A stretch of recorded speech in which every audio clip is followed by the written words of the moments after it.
नमस्कार। हम निर्गुण ज्ञानाश्रय शाखा यानी संत काव्य की सामान्य विशेषताओं पर चर्चा कर रहे थे।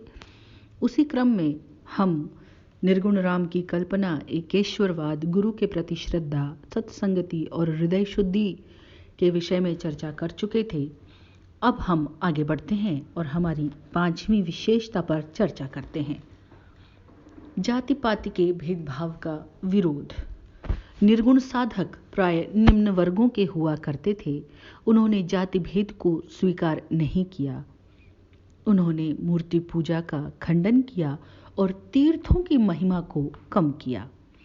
अवतारवाद में उनकी कहीं कोई आस्था नहीं थी। कबीरदास जी का कहना है, जाति पाति पूछे नहीं कोई, हरि को भजे सो हरि को होई। कितने साधारण तरीके से और सरल तरीके से अपनी बात की प्रस्तुति यहाँ कर दी गई है।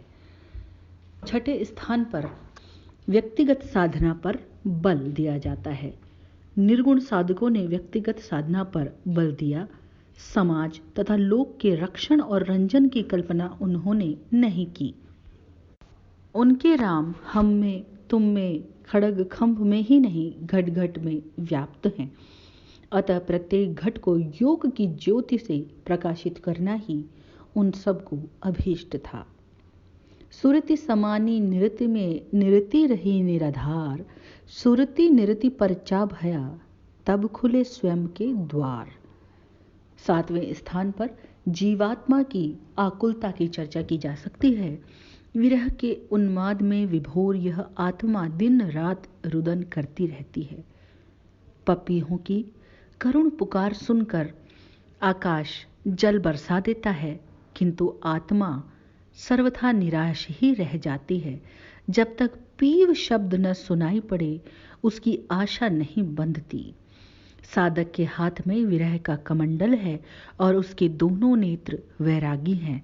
इस विरह का उद्देश्य आत्म परिष्करण है। यह विरह प्रेमोन्माद की पराकाष्ठा है। और कबीर कहते हैं, आखड़ियां प्रेम कसाई लागो, जने दुखड़ियां, साई अपने कारणे, रोई रोई रातड़ियां। 8वें स्थान पर नाम स्मरण को महत्व दिया जाता है। ज्ञानी संतों ने नाम स्मरण को अपनी साधना का एक विशिष्ट अंग माना है। सुमिरन सो मन लाइए जैसे नाद कुरंग। किंतु इस नाम स्मरण की पद्धति में प्रदर्शन प्रवृत्ति का कोई स्थान नहीं है। नाम स्मरण सर्वदा अंतर्मुख होना चाहिए। मनवा तो चहु दिसी फिरे, यह तो सुमिरन नाही।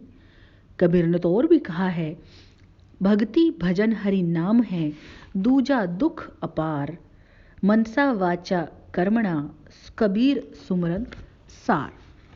मेरा मन सुमिरे राम को, मेरा मन राम ही आही, अब मन रामी वह रया, शीस नवावे काहीं। 9वें स्थान पर नारी के विषय में क्या दृष्टिकोण रहा, यह भी जानना बड़ा प्रेरक रहा, रोचक है। नारी को माया की प्रतिमूर्ति माना है ना। संत काव्य में तो यह बात स्पष्ट रूप से दिखती है। दोनों ही मनुष्य को उद्भ्रांत करती हैं। चाहे नारी हो चाहे माया हो, उसके सर्वनाश का आयोजन करती हैं। माया ही केशव के घर में कमला और शिव के भवन में भवानी बनकर बैठी हुई है। नारी का सहवास विष तुल्य कहा गया है। यह सब होते हुए भी पतिव्रता के रूप पर कोटि रूप निछावर करने की बात कही गई है। नारी का संसर्ग तो कबीर ने भी किया है। जब नारी महाविकार के रूप में प्रकट हुई, तब उन्होंने नारी का त्याग किया। संतों ने वस्तुतः नारी के कामोत्तेजक रूप का उसकी भर्त्सना की है। नारी की झाई परत अंधा होत भुजंग, कबीरा तिनकी कौन गति, नित नारी के संग। पतिव्रता मैली भली काली कुचित कुरूप, पतिव्रता के रूप पर 12 कोटि स्वरूप। यही कबीरदास जब ब्रह्म राम के प्रति अपने प्रेम को प्रदर्शित करते हैं, अपने भक्ति भाव को दिखाते हैं, तब स्वयं नारी हो जाना पसंद करते हैं। 10वीं विशेषता की चर्चा की जाए तो भाषा शैली इसके अंतर्गत आती है। संतों की भाषा में विविध भाषाओं और बोलियों का सम्मिश्रण मिलता है। संत परिव्राजक थे। एक स्थान से दूसरे स्थान और एक प्रांत से दूसरे प्रांत की यात्रा में उपलब्ध शब्दों का व्यवहार स्वाभाविक भी था और सिद्धांतों के प्रचार के लिए अपरिहार्य भी। इनकी भाषा में पंजाबी, अवधी, ब्रिज भाषा, राजस्थानी, उर्दू, फारसी, खड़ी बोली आदि का मिश्रण है। सिद्धांतों के अभिव्यंजक पारिभाषिक शब्दों का प्रयोग भी है। संतों की भाषा अनुभूतियों की परिचारिका सी लगती है। सभी संत कवियों ने गेय मुक्तक शैली का प्रयोग किया है।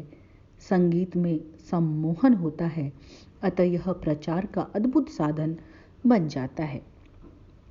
संत कवियों की कविता गीतात्मक, वहवों से परिपूर्ण, सरल और मर्म स्पर्शी है। गेय पदों के अतिरिक्त दोहा और चौपाई का भी प्रयोग किया गया है। इनके पदों में प्रतीक और अलंकार भावना के उन्मेष स्वयं ही आ गए हैं। इस प्रकार से हमने आज निर्गुण ज्ञानाश्रयी शाखा, जिसे हम संत काव्य भी कहते हैं, उसका अध्ययन किया। उसकी सामान्य विशेषताओं का अध्ययन किया जो मुख्य रूप से सभी संत कवियों में, कवियत्रियों में मिलती है। और ये संत कवि जिन्होंने केवल धर्मोपदेश देना ही अपना लक्ष्य नहीं किया, बल्कि समाज में व्याप्त तमाम बुराइयों को, आडंबरों को, कर्म कांडों को, कुरीतियों को दूर करने का प्रयास किया और समाज को एक अलग राह दिखाने की कोशिश की। धन्यवाद।